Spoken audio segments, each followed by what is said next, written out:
I'm a huge fan of a site called Bigger Pockets. Bigger Pockets not only does have fantastic podcasts, I subscribe to them as a member and really utilize a lot of the real estate investing tools. And there is an awesome book that is being released called Bidding to Buy. And it really walks everybody through the auction process. And it's written by two real estate investors that have bought thousands and thousands of homes at auction and are very, very well known in the Texas area. I want to kind of make a Cliff Notes version of that book for you guys. And then if you guys want to know more about it, buy the book. I'm not endorsed or sponsored by them. I just really found it super valuable, and it was the best place from somebody who's been in the mortgage and real estate industry for almost 18 years that I've ever found the most useful information, really easy to read and all in one place. So the first thing you need to know is you need to know, where do I find foreclosures? Back in the day, you used to have to compare records and spreadsheets and all this stuff. It's super easy now. Here in California, you can go to foreclosureradar.com, buy a list for like 40 to 60 bucks. Tells you all the foreclosures, the addresses of the foreclosures, the details on the property,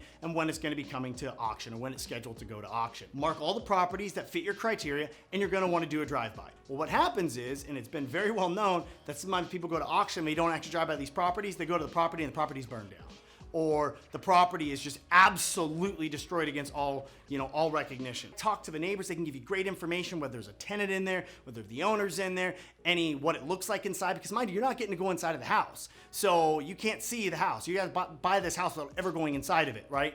So you want to do a drive-by and a physical inspection and really kind of get a good idea of that property. Then you want to go ahead and you want to do your title research. Title is, think of it, it's basically the history of that house. It's every time it's been sold, any loans and liens on the property, and you want to get a title and do the best you can as a title search, because once I said, you're going to be buying the loan. So let's say this person owed $300,000 to Bank of America on this particular property. Well, you're giving Bank of America money. Bank of America is wiping out the lien and they're giving you the house. Well, Bank of America, it's not their responsibility to figure out if there's any other items that are on that property. No, it's yours. So if this person had solar on the property with a lien, or they had a bunch of backed federal IRS taxes that have been liened on the property, or the property is in 4 different people's name and was currently going through a probate. Like, there's all these different things that you want to check into, and you want to do that through a title research, and the book really gives you all the details for it. Then the next thing you want to do is you want to do a financial model. What's a financial model? Well, if I buy the house for $320,000, it's taking me 30 grand in repair work to do it.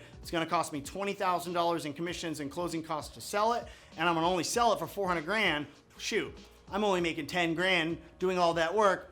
I'm good on that, right? You need to know your financial model. And Bigger Pockets has some great tools specifically on utilizing really, really good spreadsheets. So I checked that out. Now, if you look at auction.com, auction.com only has about 30% of all the actual foreclosure auctions that come to market. The rest of them that are not on there, they're actually done at the courthouse steps.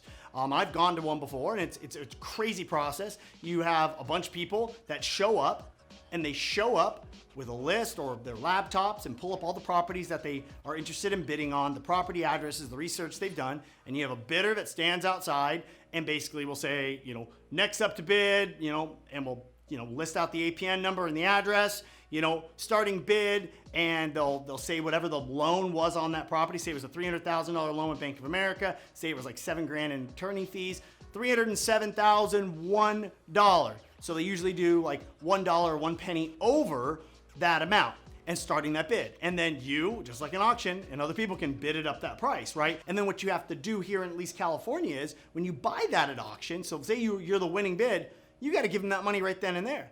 And well, if you bought a $307,000 house, well, how are you going to pay for that, right? No, what you want to do is you got to get cashier's check before you go to the auction. You want to get them in certain denominations, like $100,000 cashier's checks, $10,000 cashier's checks, 5,000s and 1,000s, right? Because you got to use them like dollar bills. You give them to, the person that runs the auction.